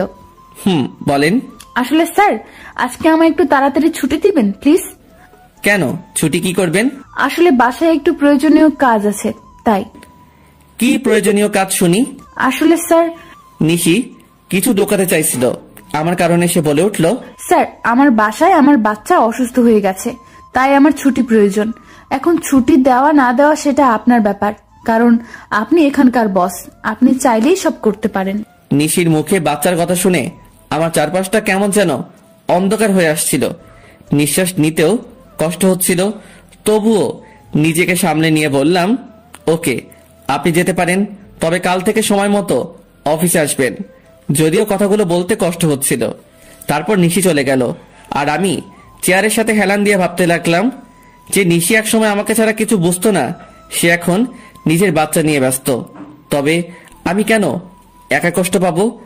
নিশি যখন পেরেছে আমাকে ছেড়ে থাকতে, নিশি যদি আমাকে ছাড়া থাকতে পারে তবে আমি কেন পারবো না? এইসব ছাইপাশ ভাবতে ভাবতেই বিকেল হয়ে যায়। তাই আমি আর বেশি না ভেবে অফিস থেকে বেরিয়ে পড়ি আর সোজা বাসায় চলে আসি। আমাকে এত তাড়াতাড়ি বাসায় ফিরতে দেখে আম্মু আমার কাছে আসে আর বলে, কি রে বাবা, আজ এত তাড়াতাড়ি বাসায় আসলি যে? শরীর ঠিক আছে তো? আম্মু আমার কিছুই হয়নি, অফিসে মন বসছিল না তাই তাড়াতাড়ি চলে আসলাম। ওহো আচ্ছা, তুই ফ্রেশ হয়ে আয়, আমি তোর খাবার রেডি করছি। আম্মু আমার তোমাকে কিছু বলার আছে। আগে ফ্রেশ হয়ে আয় তারপর। তাই আমি আর কোনো কথা না বাড়িয়ে ফ্রেশ হতে নিজের রুমে চলে যাই। তারপর ফ্রেশ হয়ে নিচে এসে দেখি আম্মু খাবার নিয়ে আমার জন্য অপেক্ষা করছে। তাই আমি গিয়ে বসে পড়ি আর আম্মুকে বলি, আম্মু তুমি পরশুদিন বিয়ের কথা বলছিলে না? আমি রাজি, তবে বিয়েটা 1 সপ্তাহের মধ্যে হওয়া চাই। এটা তো খুশির খবর, তবে 1 সপ্তাহের মধ্যে বিয়েটা কিভাবে দেব বল? আমি এত কিছু শুনতে চাই না, আমি যেটা বলেছি সেটাই হবে। আচ্ছা তুই যখন চাচ্ছিস তখন তাই হবে। তারপর আমি খাওয়া দাওয়া করে নিজের রুমে চলে আসি। আর আজ কেন জানি কষ্টটা একটু বেশি মনে হচ্ছে। হয়তো এই কষ্টটা নিশির জন্যই হচ্ছে, কিন্তু এখন আর কিছুই করার নেই, কারণ নিশি তার পরিবার নিয়ে ব্যস্ত আছে। না, আর কষ্ট পেলে চলবে না। তারপর কখন যে ঘুমিয়ে পড়েছি বুঝতেই পারি নাই। পরের দিন সকালে রেডি হয়ে খাবার টেবিলে বসেছিলাম, এমন সময় আম্মু এসে বলল, আমি মেয়ের বাবার সাথে কথা বলছি, তারা বলছে তাদের কোনো সমস্যা নেই, তবে তুই যদি একবার মেয়ের সাথে দেখা করে নিতি তাহলে। দেখো আম্মু, আমি তোমায় আগেও বলেছি যে এই বিয়েটা আমি শুধু তোমার কথাই করছি, তাই আমাকে আর এর মধ্যে জড়িও না। আচ্ছা ঠিক আছে, তাহলে আজ থেকে বিয়ের অ্যারেঞ্জমেন্ট শুরু করতে হবে, কারণ হাতে তো বেশি সময় নেই। তোমরা যা বুঝো তাই করো। আমি এখন অফিসে গেলাম। তারপর আমি অফিসে চলে আসি। অফিসে আসা মাত্র সবাই আমাকে কংগ্রেস জানাতে থাকে। মনে হয় আম্মুই বিয়ের ব্যাপারে সবাইকে জানিয়েছে। তাই আমি আর কিছু না ভেবে নিজের কেবিনে চলে আসি। আর এদিকে অফিসে সবাই মিষ্টি খাচ্ছে আমার বিয়ে উপলক্ষে। এমন সময় নিশি অফিসে আসে আর আমার এক স্টাফ নিশিকে মিষ্টি খাওয়াই দেয়। তাই নিশি বলে, আরে আগে বলবে তো এটা কিসের মিষ্টি? আমাদের স্যারের বিয়ে ঠিক হয়েছে, তাই আমার বিয়েটা সামনের সপ্তাহে হবে। আমার বিয়ের কথা শুনে নিশির পুরো পৃথিবীটাই যেন উল্টে যায়। তার ইচ্ছা করছিল কান্না করতে, কিন্তু সবার সামনে সে কান্না করতে পারছিল না। তাই সে বলল, এ তো খুশির খবর। এ কি নিশি, তুমি কান্না করছো নাকি? তোমার চোখে পানি কেন? কই, কান্না করব কেন? আসলে চোখে কি যেন পড়েছে। নিশি ওয়াশরুমে যাওয়ার বাহানায় সেখান থেকে চলে আসে আর ওয়াশরুমে গিয়ে কান্না শুরু করে আর বলতে থাকে, কি এমন অন্যায় করেছিলাম যার জন্য আমি আমার ছেলে এত শাস্তি পাচ্ছি? এখন তো আমার ছেলের বাবা থাকতেও অনাথ। ম্যাডাম, মেহমেদ বাবুর তো জ্বর আরো বেড়েছে, আমি কি করব কিছুই বুঝতে পারছি না। তুমি বাবুকে একটু ঘুম পাড়ানোর চেষ্টা করো, আমি কিছুক্ষণ পর আসছি। নিশি তার বুয়ার সাথে কথা বলছিল। এমন সময় আমি নিশিকে ডেকে পাঠাই। তখন নিশি এসে বলে, may I come in sir? Ya coming. Sir আমাকে ডেকেছিলেন? তুমি মনে হয় স্টাফদের কাছ থেকে শুনেছো, তবুও তোমায় বলছি, নেক্সট উইক আমাদের বিয়ে। স্যার শুনেছি। কথাটি বলার সময় নিশি গলাটা ধরে আসছিল আর ওর চোখের কোণায় পানিও জমতে শুরু করেছিল, যা আমার চোখ এড়াই নাই। আমি যাচ্ছি, আমার বিয়ের সকল অ্যারেঞ্জমেন্ট তুমি করো, যদি তোমার আপত্তি না থাকে। না স্যার, আমার কোনো আপত্তি নেই, আর আমি তো আপনার বিয়ে, এগুলো করা আমার কর্তব্য। তাহলে কাজে লেগে পড়ুন। আমাকে যত কষ্ট দিয়েছ তার চেয়ে বেশি কষ্ট আমি তোমায় দিব নিশি। হঠাৎ আমার ফোনটি বেজে ওঠে, দেখি আম্মু ফোন করেছে। তারপর আমি ফোনটা রিসিভ করি আর আম্মুর সাথে কথা বলা শেষ করে নিশিকে বলি, মিস নিশি, আমার সাথে চলুন। কোথায় স্যার? এত প্রশ্ন না করে চলুন তো। তারপর আমি আর নিশি অফিস থেকে বেরিয়ে আমার গাড়িতে গিয়ে বসি, আর তখন দেখি নিশি পেছনের সিটে গিয়ে বসছে। তাই আমি তাকে বলি, আমাকে দেখে কি আপনার ড্রাইভার মনে হয় নাকি? তা কেন মনে হবে? তাহলে তুমি পিছনে কেন বসছো? তারপর নিশি সামনের সিটে এসে বসলো, আর আমি গাড়ি ড্রাইভ করা শুরু করলাম। কিছুক্ষণ পরে গাড়ি একটা রেস্টুরেন্টের পাশে দাঁড় করালাম, আর নিশিকে বললাম, চলো ভেতরে। আমরা এখানে কেন আসলাম? আমি ওর প্রশ্নের জবাব না দিয়ে ভেতরে ঢুকে গেলাম, আর পেছন ফিরে দেখি নিশিও আসছে। আমি রেস্টুরেন্টে ঢোকার পরে একটা মেয়ে এসে আমাকে জড়িয়ে ধরে, আর আমিও নিশিকে দেখিয়ে মেয়েটিকে জড়িয়ে ধরি। আর নিশির দিকে তাকিয়ে দেখি ও এখনই কান্না করে দিবে এমন অবস্থা। তারপর আমি বলি, নিশি, এ হলো মায়া, আমার বাগদত্তা, আর মায়া, এ হলো নিশি, আমার পিয়ে। আমার মুখে নিশি হয়তো পিয়ে শব্দটা আশা করেনি, আর মায়ার পরিচয় পাওয়ার পর নিশি এবার আর নিজের চোখের জল আটকে রাখতে পারে নাই, যার কারণে ওর চোখ থেকে অবাধ ধারায় জল পড়তে থাকে। আর আপনারা হয়তো ভাবছেন মায়া এখানে কেমন করে আসলো, আর আমি বা ওকে কেমন করে চিনলাম। তাহলে শুনুন, আমি যখন অফিসে ছিলাম তখন আম্মু ফোন দেয় আর বলে মায়ার সাথে দেখা করার কথা। যদিও আমি প্রথম দিকে আম্মুকে নিষেধ করে দেই যে আমি মায়ের সাথে দেখা করব না, কিন্তু পরে আমার নিশির কথা মনে হয়, তার সাথে মনে হয় ওর ধোকা দেওয়ার কথা। তাই আমি মায়ার সাথে দেখা করতে রাজি হয়ে যাই, আর আমার সাথে নিশিকেও নিয়ে আসি। তো গল্পে ফেরা যাক। মায়ার পরিচয় দেওয়ার পর আমি নিশির দিকে তাকাই, তখন দেখি নিশির চোখ দিয়ে জল গড়িয়ে পড়ছে। কেন জানি নিশির চোখেতে জল আমার সহ্য হচ্ছিল না। তাই আমি ওকে বলি, Nishi, are you okay? Yes sir, I am. তাহলে তোমার চোখে জল কেন?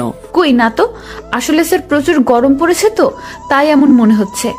স্যার আপনারা বসুন, আমি ওয়াশরুম থেকে ফ্রেশ হয়ে আসছি। তারপর নিশি ওয়াশরুমে চলে যায়। ওয়াশরুমে গিয়ে নিশি জোরে জোরে কান্না করতে থাকে, কিন্তু তার এই কান্না দেখার কোনো মানুষ সেখানে উপস্থিত ছিল না, তাই হয়তো সে কান্না করতে পারছিল। নিশি কান্না জড়িত কণ্ঠে বলছিল, হে আল্লাহ, আমার সাথে কেন এরকম হয়? ভালোই তো ছিলাম আমি ওকে ছাড়া, তবু কেন ওকে আবার আমার জীবনে ফিরিয়ে আনলে? যখন আনলে তাহলে কেন অন্য কারো হয়ে যাচ্ছে? আমি আর আমার বাচ্চা তো ভালোই ছিলাম ওকে ছাড়া, তবু কেন হচ্ছে এমনটা? আমার বাচ্চা কি কোনোদিনও তার বাবার পরিচয় আর আদর পাবে না? কিন্তু নিশি কোনোভাবেই নিজের কান্না থামাতে পারে না, কিন্তু সে তার বাচ্চার কথা ভেবে নিজেকে শক্ত করে আর বোঝায় তার বাবুর জন্য হলেও নিজেকে শক্ত রাখতে হবে। প্রায় আধা ঘন্টা পরে নিশি ওয়াশরুম থেকে বের হয়, আর রাজ তার চেহারা দেখে রীতিমতো ভয় পেয়ে যায়, কারণ তার চোখগুলো লাল হয়ে আছে, তার সাথে ফুলেও আছে। তার মানে নিশি এতক্ষণ কান্না করছিল, কিন্তু নিশির কান্না করার তো কোনো কারণ এখানে নেই। তবু সে কেন কান্না করছিল আমি কিছুই বুঝতে পারছিলাম না। তখন নিশি আমাদের কাছে আসলো আর চেয়ারে বসে পড়ল, আর আমি রেস্টুরেন্টের একজন স্টাফকে ডেকে খাবার অর্ডার করলাম। কিছুক্ষণ পর খাবার আসলো। আমি নিশিকে দেখানোর জন্য মায়াকে নিজের সাথে খাইয়ে দিচ্ছিলাম, আর এটা দেখে নিশি আর ঠিক থাকতে পারল না, তার চোখগুলো আবার জলে ভরে গিয়েছিল। তাই সে এগুলো আড়াল করার জন্য বলল, স্যার আমার এখন যেতে হবে, এমনি তো আমার অফিস টাইম শেষ হয়ে গেছে। তুমি তো কিছুই খেলে না, খাওয়া শেষ করে তারপর যাও। না স্যার, এখন আর খাইতে মন চাচ্ছে না। ওকে, তাহলে যাও। আর কাল থেকে আমার বিয়ের অ্যারেঞ্জমেন্টের সকল কাজ শুরু করে দিও। যদি কারো সাহায্য প্রয়োজন হয় তাহলে আমাকে বইলো। ঠিক আছে স্যার, আমি এখন আসি। তারপর নিশি চলে যায়, আর আমিও মায়া কিছু গল্প করতে থাকি। যদিও মায়ের সাথে কথা বলার কোনো ইচ্ছা আমার নাই, তাও আম্মুর কথা ভেবে বলছিলাম। অন্যদিকে নিশি বাড়িতে গিয়ে নিজের ছেলেকে জড়িয়ে ধরে কান্না শুরু করে দেয়, আর বলতে থাকে, তোর বাবা খুব পচা, আমাকে একটুও বিশ্বাস করে না, এমনকি তোকেও ভালোবাসে না। তাই তো আজ অন্য একটা মেয়েকে নিজের হাতে খাইয়ে দিচ্ছিল, কিন্তু একদিন আমাকে বলেছিল আমাকে ছাড়া আর কোনোদিন কোনো মেয়েকে টাচ করবে না। আমি আর মায়া কিছুক্ষণ গল্প করার পরে রেস্টুরেন্ট থেকে বের হয়ে আসি, আর মায়া তার গাড়িতে করে বাসায় চলে যায়। আমি যখনই নিজের গাড়িতে উঠতে যাব তখনই কেউ আমার নাম ধরে ডাক দেয়। পেছন ফিরে দেখি নিশির বেস্ট ফ্রেন্ড মিম। তাই আমি তাকে বলি, কেমন আছো মিম, আর দেশে কবে ফিরলে? ভালো আছে ভাইয়া, আর কিছুদিন হলো দেশে ফিরেছি। নিশি কেমন আছে? আর ওকে আমি ফোন দেই, কিন্তু ওর ফোন বন্ধ দেখায় কেন? নিশি কেমন আছে সেটা নিশি হয়তো ভালো জানে। আপনার কথা মানে বুঝলাম না। আর নিশি তো আপনার স্ত্রী, তাহলে কেমন সেটা আপনি জানাবেন না কেন? নিশি আমার স্ত্রী ছিল, কিন্তু এখন নেই। কি বলছেন এগুলো? কি আমি তো কিছুই বুঝতে পারছি না। এখানে না বোঝার তো কিছুই নেই, মানে আমি আর নিশি আলাদা হয়ে গেছি। কিন্তু কেন? আপনারা তো দুজন দুজনকে ভালোবাসেন। শুনতে চাও কেন? তাহলে শুনো। তারপর আমি 1 বছর আগের সকল ঘটনা মিমকে বলি, আর ওই ছবিগুলো মিমকে দেখাই। আর মিম এগুলো দেখে আমায় যে কথা বলে সেগুলো শুনে আমার পুরো শরীরটা কাঁপতে থাকে। আমি কিভাবে এমনটা করতে পারলাম এগুলো ভেবেই কান্না চলে আসে আমার। আর মিম আমায় যে কথাগুলি বলে তা হলো, আপনি কি জানেন ছেলেটা কে? ছেলেটার নাম সাজিদ, এবং নিশি আর সাজিদ একে অপরকে ভালোবাসে। না, আপনি যেটা জানেন সেটা সত্যি নয়। সত্যিটা আমি আপনাকে বলছি। তারপর মিম আমাকে সাজিদের ব্যাপারে সব কথাগুলো বলল, যা শোনার পর নিজেকে বড় অপরাধী মনে হচ্ছিল। মিম বলল যে আমি আর নিশি একই ভার্সিটিতে পড়তাম আর একই ডিপার্টমেন্টে, যার কারণে আমার আর ওর মধ্যে খুব ভালো বন্ধুত্ব হয়ে যায়।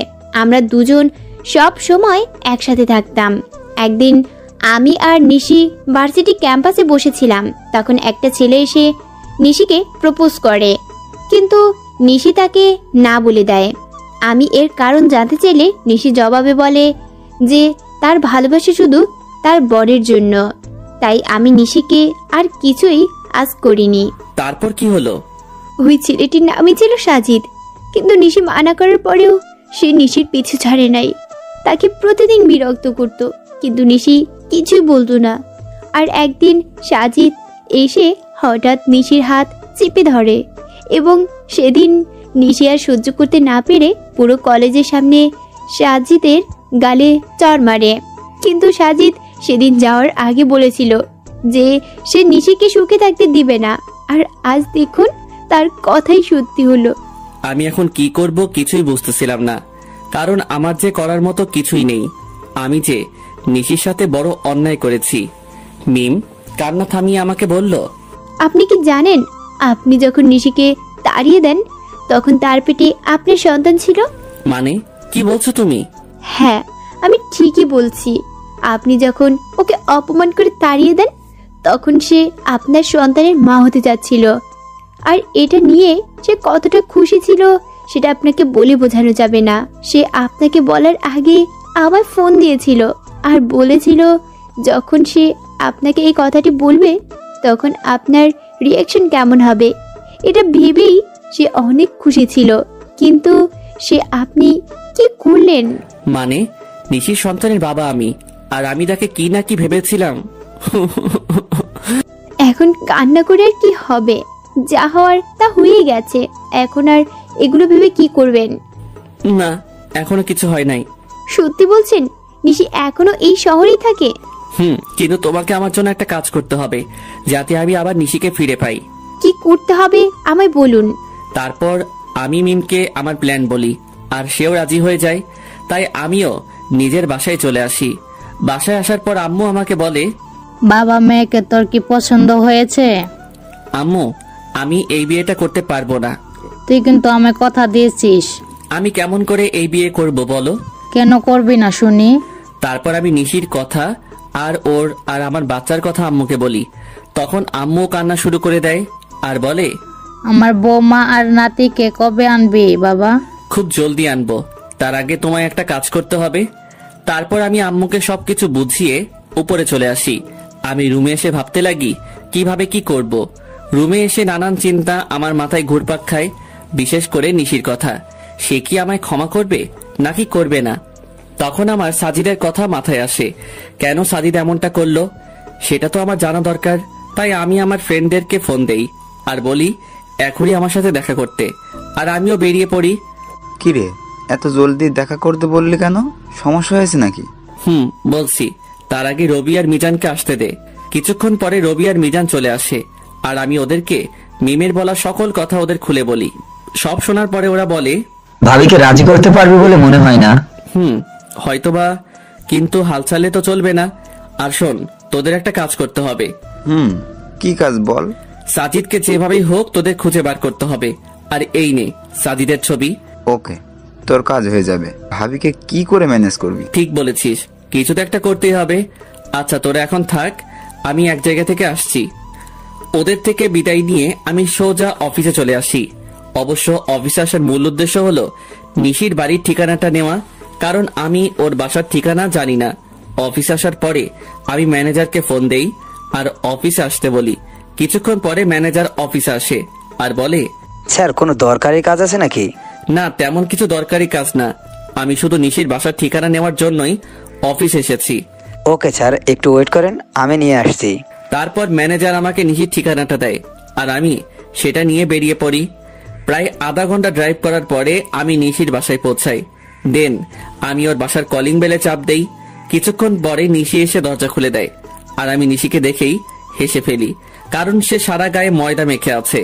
তখন নিশি বলে, ওই আপনি পাগলের মতো হাসছেন কেন? আর এখানে এবার কি করছেন?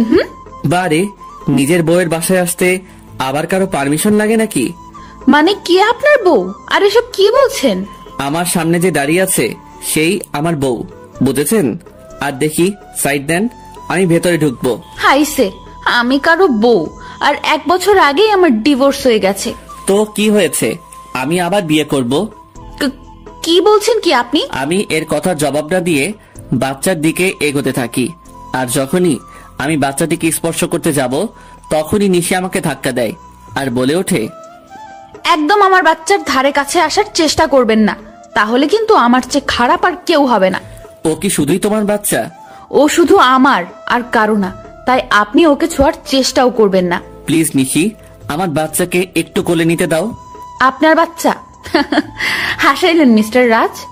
ও শুধু আমার বাবু, আর আমি ওর মা এবং আমি ওর বাবা। নিশি প্লিজ। না, আমি ওকে কোনো অপরিচিত লোকের কাছে যেতে দেব না। তুমি কাকে অপরিচিত বলছো নিশি? তুমি জানো না আমি ওর কে হই? না, জানি না আর জানতেও চাই না। তাই ভালোই ভালোই বলছি, এখান থেকে চলে যান, নয়তো আমার থেকে খারাপ আর কেউ হবে না। তুমি মানো নাকি না মানো, আমি ওর বাবা, আর এটাই সত্যি। বাবা? তাই না? এই বাবার অর্থটার মানে আপনি জানেন?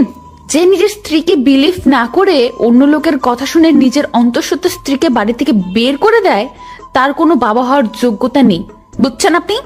নিশি আমি মানছি আমি ভুল করেছি, তাই বলে কি তুমি আমাকে আমার বাচ্চার থেকে আলাদা করে দেবে?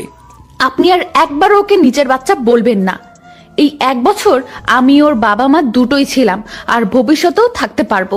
প্লিজ নিশি আমাকে ক্ষমা করে দাও, এরকম ভুল আমি আর কোনো দিন করব না। এই বলে আমি ওকে নিজের বুকের মাঝে টেনে নেই।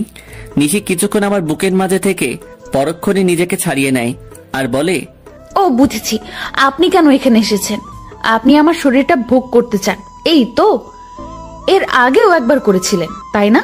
ওকে, আমি নিজেই আমার সব বিলিয়ে দিচ্ছি, তবুও আপনি আমার আর আমার সন্তানের মাঝখানে আসবেন না। বলেই নিজের শাড়ির আঁচল নিচে ফেলে দিল আর বলল, নিন, শুরু করুন। আমি এবার নিজের রাগকে কন্ট্রোল করতে না পেরে নিশির গালে জোরে একটা চড় মারি আর বলি, তুমি এমনটা ভাবলে কি করে নিশি? তুমি আজ পর্যন্ত এই চিনলে? ঠিক আছে, তুমি যখন বলছো তবে আমি তোমাদের জীবন থেকে অনেক দূরে চলে যাব। তার আগে প্লিজ একবার আমার ছেলেকে আমার কোলে দাও। নিশি কিছুক্ষণ কি যেন একটা ভাবলো, তারপর বলল, শুধু একবার, তার বেশি না।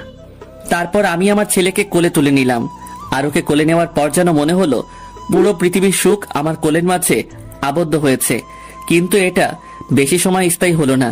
নিশি আমার কোল থেকে বাচ্চাকে কেড়ে নিয়ে বলল, এবার যান, আর কোনোদিন এখানে আসবেন না। আমি কিছু বললাম না, শুধু বললাম নিজেরও বাবুর খেয়াল রেখো।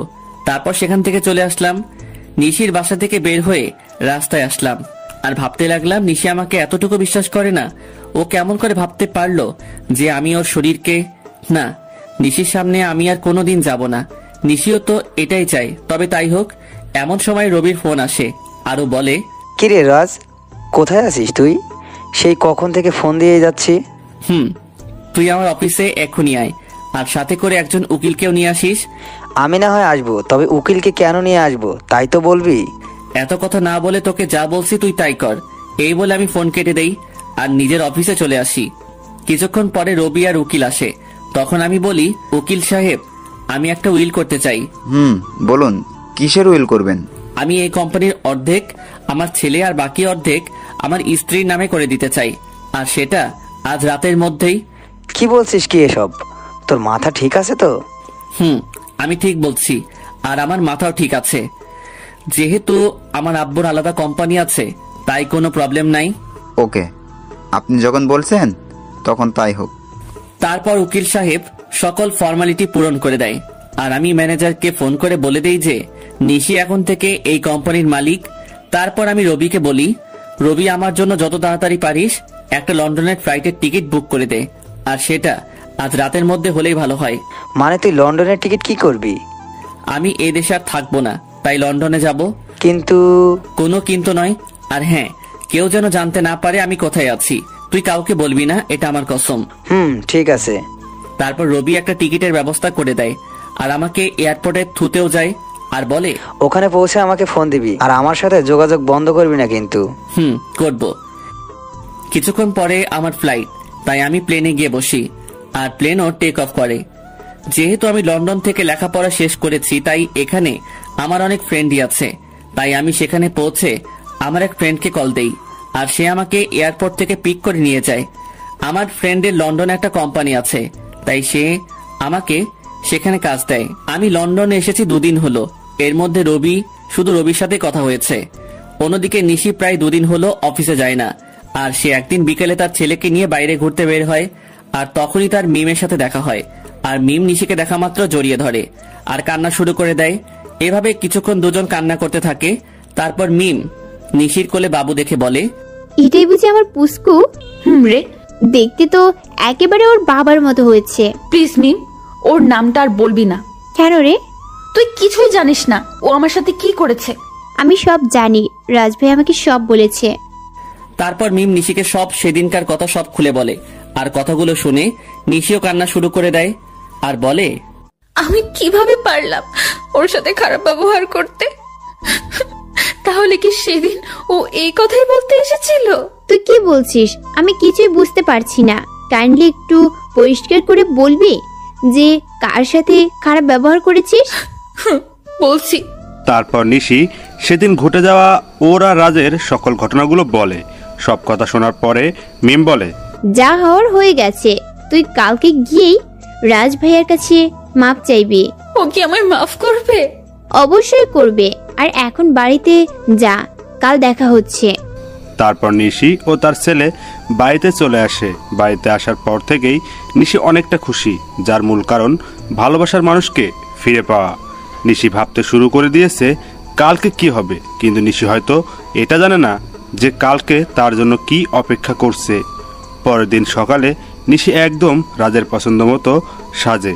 নীল শাড়ি, নীল চুড়ি, হালকা মেকআপ, কিন্তু ঠোঁটে কোনো প্রকার লিপস্টিক দেয়নি, কারণ রাজ লিপস্টিক দেওয়া পছন্দ করে না। সাজগোজ শেষে নিশি নিজেকে নিজে দেখেই লজ্জা পায়, কারণ আজ প্রায় 1 বছর পরে ও এরকমভাবে সাজলো। কিছুক্ষণ নিজেকে আয়নায় দেখার পরে নিশি অফিসের উদ্দেশ্যে রওনা দেয়। অফিসে পৌঁছে নিশি অবাক হয়ে যায়, কারণ সবাই নিশিকে সালাম দিচ্ছে, কিন্তু এসব নিয়ে নিশির কোনো মাথা ব্যথা নেই। সে শুধু তার প্রিয় মানুষটির অপেক্ষা করতে লাগলো। নিশি অফিসে এসেছে প্রায় ঘন্টাখানেক হলো, কিন্তু এখনও রাজ আসে নাই। তাই এবার নিশির বেশ চিন্তা হচ্ছে। তাই সে ম্যানেজারের কাছে যায় আর বলে, আচ্ছা, এখনো রাজ অফিসে আসে নাই কেন? রাজ স্যার তো গত 3 দিন ধরে অফিসে আসছে না ম্যাম। মানে অফিসে আসে না কেন? আর আপনি আমাকে ম্যাম কেন বলছেন? অফিসের বসকে ম্যাম বলবো না তো কি বলবো? কি বলছেন এসব? আর কে এই অফিসের বস? আপনি আমাদের অফিসের নতুন বস, আর এই অফিস আপনারও আপনার ছেলেরও নাম রাজ। স্যার লিখে দিয়ে গেছেন। মানে লিখে দিয়ে গেছেন? কোথায় গেছেন উনি? সেটা তো আমি জানি না, আর গত 3 দিন ধরে ওনার ফোনটাও বন্ধ দেখাচ্ছে। কি বলছেন এগুলো? ওনার ফোন বন্ধ দেখাচ্ছে মানে? আমি ঠিক বলছি। ম্যানেজারের কথা শুনে নিশি ধপাস করে চেয়ারে বসে পড়ে আর ভাবতে লাগে, তাহলে কি আবার রাজকে হারিয়ে ফেললো? না, এ হতে পারে না। আমি রাজকে কিছুতেই হারাতে দিব না। তারপর নিশি অফিস থেকে বের হয়ে যায় আর ওর বাসায় চলে যায়। বাসায় গিয়ে নিজের ছেলেকে নিয়ে রাজের বাসায় চলে আসে। আর যেহেতু রাজের মা জানে যে নিশি আর রাজের একটা ছেলে আছে, তাই তিনি নিশিকে দেখা মাত্র কাছে টেনে নেয় আর বলে, কোথায় ছিলে মা? এতদিন আমাদের কথা কি একবারও মনে পড়েনি? মনে তো অনেক পড়েছে, কিন্তু আসার অধিকারটা ছিল না। হয়েছে, আর বলতে হবে না। আর এটা কি আমার দাদু ভাই? আম্মু। তারপর সবাই মেহমুদকে নিয়ে ব্যস্ত হয়ে পড়ে। কিছুক্ষণ পর নিশি বলে, আম্মু, তোমার ছেলেটা কই গো? আমাকে অনেক জ্বালিয়েছে, আজ তার বদলা নিব। মানে রাজ তোর সাথে আসে নাই? সে তো বলেছিল তোকে নিয়ে বাসায় আসবে, তাই আমি ওকে কোনো ফোন দেই নাই। ও 3 দিন ধরে আমার সাথে দেখাই করে নাই, আর অফিসেও যায় নাই, তাই আমি মনে করলাম যে ও বাসায়ই আছে। এখন রাজের আম্মুও কান্না করছে। তারা সবাই ভাবছে যে রাজ কোথায় গেল। অন্যদিকে রাজ লন্ডনে গিয়ে তার বন্ধুর বাসায় উঠেছে, আর আজ তার অফিসের প্রথম দিন, তাই সে অফিসের জন্য তৈরি হয়ে বের হয়ে আসে। তারপর রাজ আর ইব্রাহিম, রাজের বন্ধু, অফিসের উদ্দেশ্যে রওনা দেয়। অফিসে পৌঁছে রাজ অবাক না হয়ে পারল না। আরে রাজ, কেমন আছো তুমি? আলহামদুলিল্লাহ ভালোই আছি, তুমি কেমন আছো? ভালো ছিলাম না, কিন্তু এখন থাকবো। মানে তুমি কি বললে বুঝতে পারলাম না। আমি বললাম যে আমিও ভালো আছি। তা আঙ্কেল আন্টি কেমন আছে? তারাও ভালোই আছে, যদিও আমি জানি না যে তারা কেমন আছে। তা কি মনে করে তোমাদের কোম্পানি ছেড়ে এখানে জয়েন করলে? এমনি গো, তেমন কিছু না। ওকে রাজ, তোমার সাথে পরে কথা হবে, এখন একটা মিটিং আছে, তাই যেতে হবে। বাই। এখন আপনারা হয়তো ভাবছেন নীলাকে আর আমি বা নীলাকে কেমন করে চিনি, তাই তো? তাহলে শুনুন, নীলা, আমি আর ইব্রাহিম একই সাথে পড়তাম, তাই আমি আর ওকে চিনি। আর আমি নীলাকে সবসময় নিজের বন্ধুই ভাবতাম, কিন্তু একদিন নীলা আমাকে এসে প্রপোজ করে, কিন্তু আমি এসব পছন্দ করতাম না, তাই আমি ওকে নিষেধ করে দেই। কিন্তু নীলা আমায় প্রতিদিন প্রপোজ করতে থাকে, তাই আমি তাকে বলে নেক্সট টাইম যদি সে আমায় প্রপোজ করে তাহলে আমি ওর সাথে আর বন্ধুত্ব রাখতে পারবো না। তাই সেদিনের পর থেকে নীলা আমায় আর প্রপোজ করে নাই। এর মধ্যে আমার লেখাপড়া শেষ হয়ে যায়, তারপর আমি দেশে ফিরে আসি, আর বাকিটুকু তো আপনারা জানেন। নীলা যাওয়ার পরে আমি ইব্রাহিমকে বলি, কি রে, এটা তো তোর কোম্পানি, তাহলে নীলা এখন কার বস কিভাবে?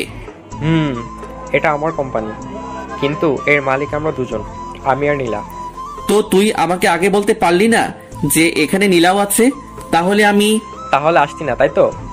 এর জন্যই তো নীলার কথা আমি তোকে আগে বলিনি। বেশ করেছিস, এখন এখান থেকে দূর হ, আমার কাজ আছে। তারপর আমি কাজ করতে শুরু করলাম। বিকেলের আগে আমার সব কাজ শেষ হয়ে যায়, তাই আমি একটু অফিসে চারপাশটা ভালো করে ঘুরে দেখছিলাম। তখন পেছন থেকে কেউ আমার কাঁধে হাত রাখে। আমি তখন পেছনে ফিরে দেখি নীলা দাঁড়িয়ে আছে। এখানে দাঁড়িয়ে কি করছো রাজ?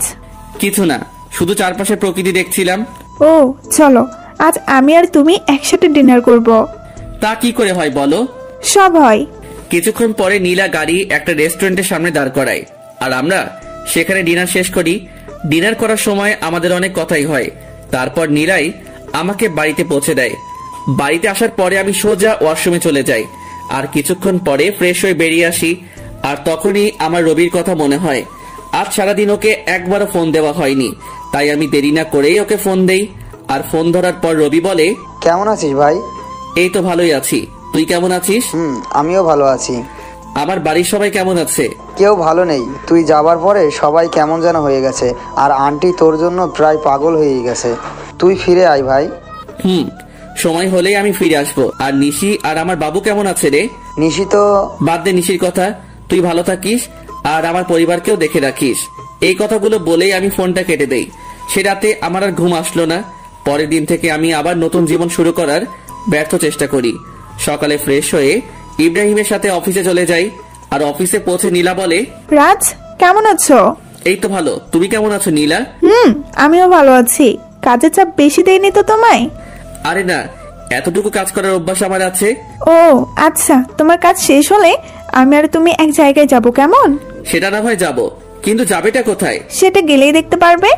আমিও আর বেশি না ভেবে কাজে মন দিলাম, আর কাজ করতে করতে কখন বিকেল হয়ে গেছে জানতেই পারি নাই। তখন হঠাৎ নীলা এসে বলল, কি গো, তোমার হলো? আর একটু আছে, তুমি দাঁড়াও। আমি আর দাঁড়াতে পারছি না, তুমি আমার সাথে চলো, আমি এই কাজটা অন্য কাউকে দিচ্ছি।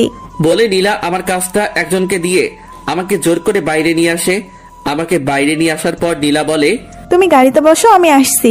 তারপর নীলা আমার অফিসের মধ্যে চলে যায়, আর আমি গাড়িতে উঠে বসি। কিছুক্ষণ পরে নীলা বের হয়ে আসে আর গাড়িতে উঠে গাড়ি ড্রাইভ করে। কিছুক্ষণ ড্রাইভ করার পরে আমরা একটা বড় বাড়ির সামনে এসে দাঁড়াই, আর নীলা বলে, রাজ চলো। এটা আমায় কোথায় নিয়ে এলে? ভেতরে গেলেই দেখতে পারবে। তারপর আমি নীলার পিছু পিছু ভেতরে যাই, আর ভেতরে গিয়ে আমি অবাক হয়ে যাই, কারণ ভেতরে নীলার বাবা বসা ছিল। তার মানে এটা নীলাদের বাড়ি। তখন আমি বললাম, কেমন আছেন আঙ্কেল? ভালো বাবা, তুমি কেমন আছো? জি আঙ্কেল, আমিও ভালো আছি। তারপর আরো অনেক কথা বললাম, আর খাওয়া দাওয়াও ওখানেই করলাম। নীলা রাতে আমাকে ইব্রাহিমের বাসায় থুয়ে যায়, তাই আমিও ফ্রেশ হয়ে ঘুমিয়ে পড়ি। এভাবে 5টা বছর পার হয়ে যায়, আর এই 5 বছরে নিশির জন্য আমার ভালোবাসায় এতটুকু কমে নাই, বরং বেড়েছে। তো প্রতিদিনের মতো আজও অফিসে গেলাম, আর অফিসে পৌঁছানোর পর নীলা আমার কাছে এসে বলল, শোনো রাজ, আমরা আগামীকাল বাংলাদেশে যাব। সেখানে একটা মিটিং আছে, আর আমার সাথে তুমিও যাবে। তাই তোমার যা যা প্রয়োজনীয় তুমি আজ বাসায় গিয়ে প্যাকিং করে নাও, আর কাল সকালে আমাদের ফ্লাইট। ওকে ঠিক আছে। কেন জানি আমি ওকে মানা করতে পারলাম না, হয়তো অনেকদিন পর দেশে ফিরবো, এর জন্যই সেদিনকার মতো অফিস করে বাসায় চলে আসলাম। তারপর আমি আমার কিছু জিনিস প্যাকিং করে রাখলাম। পরের দিন সকালেই আমি আর নীলা বাংলাদেশে চলে আসলাম, আর আমি ওখানকার যে কোম্পানির সাথে মিটিং হবে সেখানে গেলাম।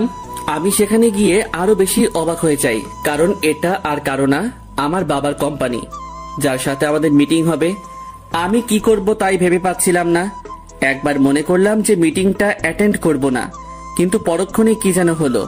আমি মিটিং প্লেসে চলে গেলাম। সেখানে গিয়ে আমি দেখি আমার বাবা একটা চেয়ারে বসা আছে, আর তার চেহারাটা কেমন যেন শুকিয়ে গেছে। তো আমি সেখানে গিয়ে সবার সাথে মত বিনিময় করলাম। আর আমি যখনই বাবার কাছে গেলাম, তখন বাবা আমাকে দেখা মাত্র জড়িয়ে ধরলো আর বলল, কোথায় ছিলি বাবা এতদিন?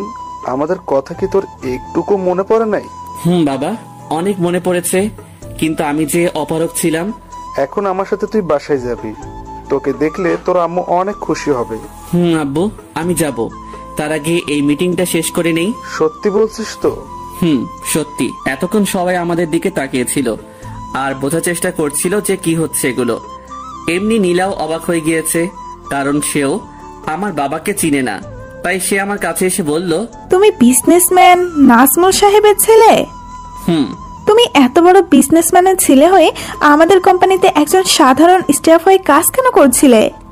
এর একটা কারণ আছে, যেটা তুমি জানো না। কি কারণ আছে রাজ? মিটিং শেষ হোক, তারপর না হয় বলি। ওকে, ঠিক আছে।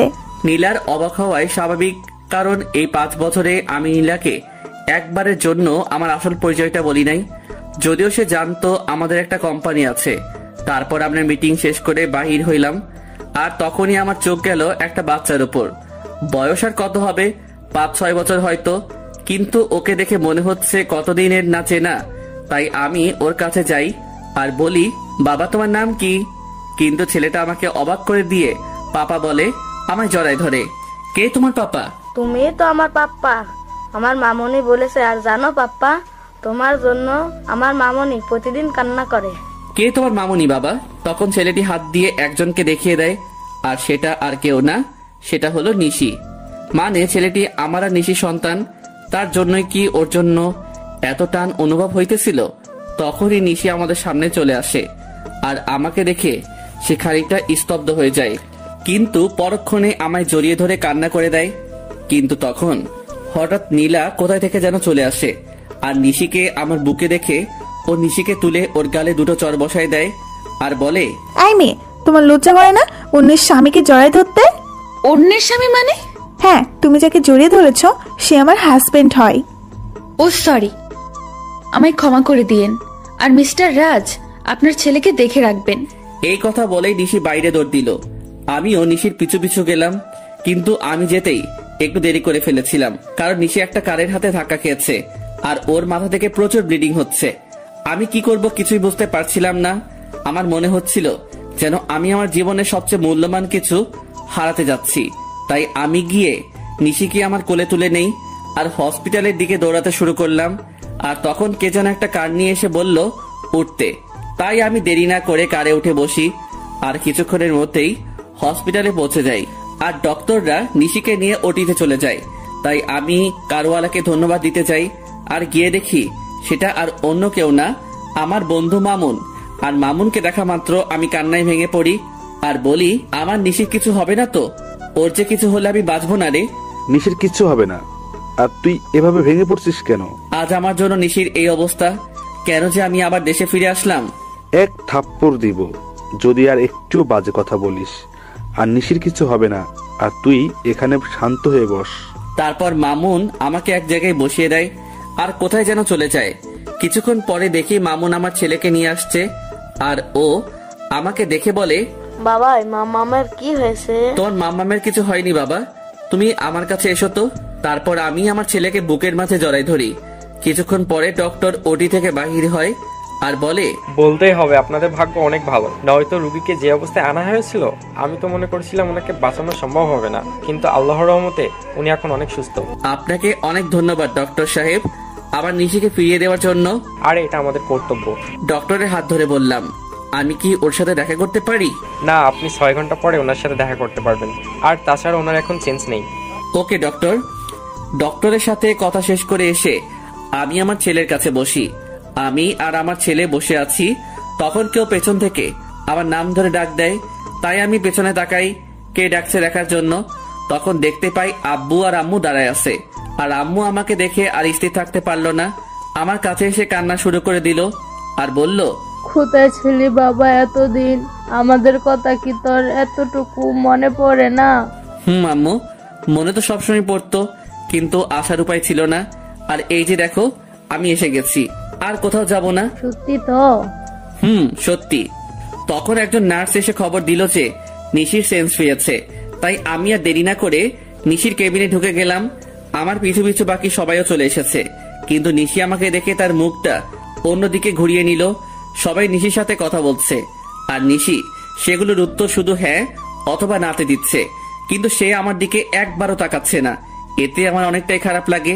তাই আমি সবাইকে বলি, আমি আর নিশি একা কথা বলতে চাই, প্লিজ সবাই যদি একটু বাইরে যেতেন। তারপর সবাই বাইরে চলে যায়, আর আমি নিশির পায়ে গিয়ে বসি, আর ওর হাত আমার হাতের মুঠোর মধ্যে নেই, আর বলি, নিশি আমি সরি, কথা বলবে না আমার সাথে? ঠিক আছে, তাহলে আমি চলে যাচ্ছি।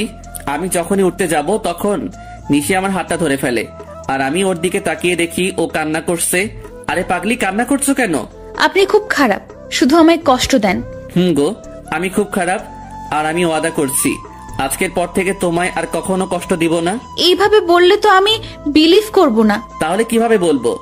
কান ধরে বলেন। ওকে শোনা বউ, এই তো কান ধরলাম। ওই ফাজিল, আমি কি আমার কান ধরতে বলেছি নাকি? তো কি হলো? আর যাবেন না তো? কখনো না। পাগলিটাও আমার বুকের মধ্যে মিশে গেল। ঠিক তখনই নীলা কেবিনে আসলো, আর নিশি নীলাকে দেখা মাত্র আমাকে আরো শক্ত করে জড়িয়ে ধরলো। ওর মতে ও যদি আমায় ছেড়ে দিলে হারিয়ে যাব। ভয় পেও না নিশি, আমি তো শুধু ক্ষমা চাইতে এসেছি, কারণ আমি জানতাম না যে তুমি রাজের কি হও, তাই ওই কথাগুলো বলেছিলাম। It's okay. Thank you Nishi, and goodbye. বলে নীলা চলে যায়। তখন আমি নিশিকে বলি, বাবু তুমি এখন রেস্ট নাও, তুমি এখনো অনেকটাই উইক। তারপর নিশি আমার হাতটা ধরে বাচ্চাদের মতো ঘুমিয়ে পড়ে। প্রায় 15 দিন পর নিশিকে রিলিজ দেওয়া হয়, আর নিশির পুরোপুরি সুস্থ হতে প্রায় 1 মাস সময় লাগে। আর এই 1 মাস কেটেছে নিশির সাথে দুষ্টুমি করতে করতে।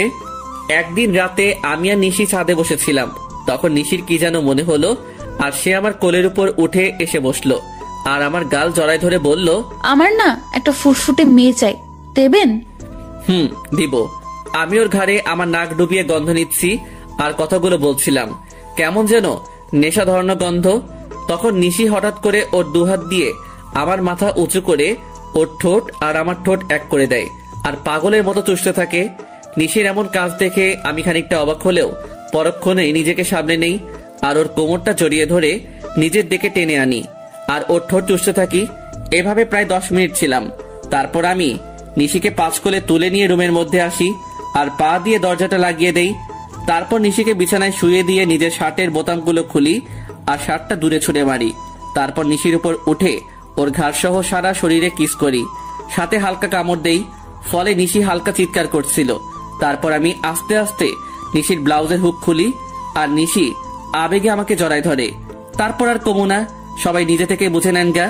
কেউ একজন আমাকে বলেছিল আমি নাকি আনরোমান্টিক, তাই গল্পটা রোমান্টিক ভাবে শেষ করলাম, যার ফলে গল্প একটু বেশি 18+ চলে এসেছে।